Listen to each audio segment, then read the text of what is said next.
Welcome to Session 5 of the New Breed Book Club, where we're covering Section 2 of the book, The Volunteer Manager. In this section, you're going to discover strategies for how to motivate and empower your volunteers. We're going to talk about how to best use technology and also offer you some suggestions for how to handle those difficult personalities. Here are some tips suggested by the authors to get started. Number 1, discover what motivates your volunteers. Give regular feedback. Offer special privileges and perks. Send volunteers to conferences and provide training. Be available. Provide free food. Provide tangible incentives. Have fun. Be accountable and hold others accountable. Consider huddles instead of meetings. And make sure, in addition to thanking your volunteers, you thank their families as well. So thinking about each of these ways to empower and motivate volunteers, which in this chapter resonate best with you? What are the things that you're already currently doing that are working well? Or what are some new ideas that you're considering adopting? Write these down in your notes and share with your group. This chapter also offers some suggestions for how to best use technology. And I want to share another bonus resource with you from the NRTA team. NRTA has created a webinar series on how to work with and best use Facebook. There are 3 videos to help you get started and to step up your social media presence. Getting started with Facebook, stepping up your Facebook presence, and harnessing the power of Facebook. Consider running Facebook ads, where for a small cost you can directly target educators, teachers, and school personnel within a geographic area and age range. Also, think about linking to other REA Facebook pages to see how they're using social media. You can get ideas and share posts, information, and news. In the last part of this section, the authors talk about how to handle difficult personalities.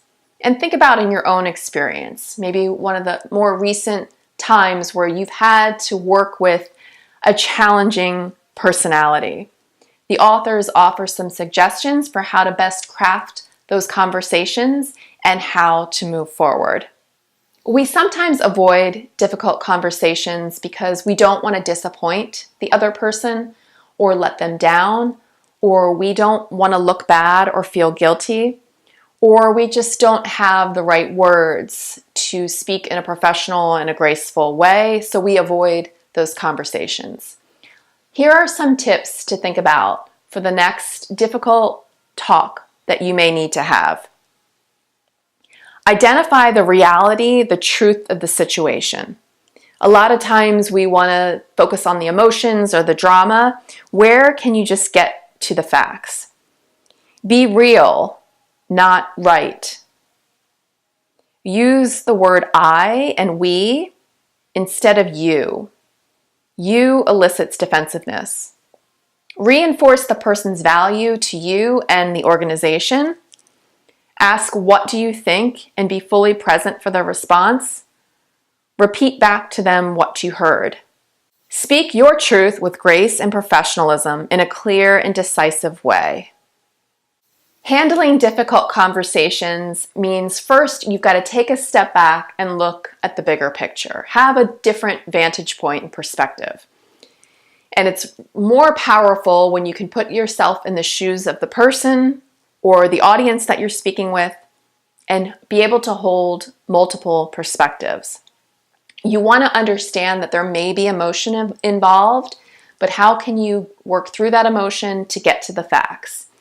How can you work through maybe the personal ways someone will take the conversation and get to the greater good of the organization and the mission? Here's a handy framework to use the next time you have to have a tough talk. The first step is what's up. Creating an open environment where you share, here's what's on my mind, and then you open it up to the other person to have them share their experience.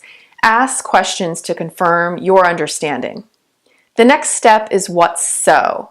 So this is where you move past the emotion and get to the pressing issues and the facts of what's happening.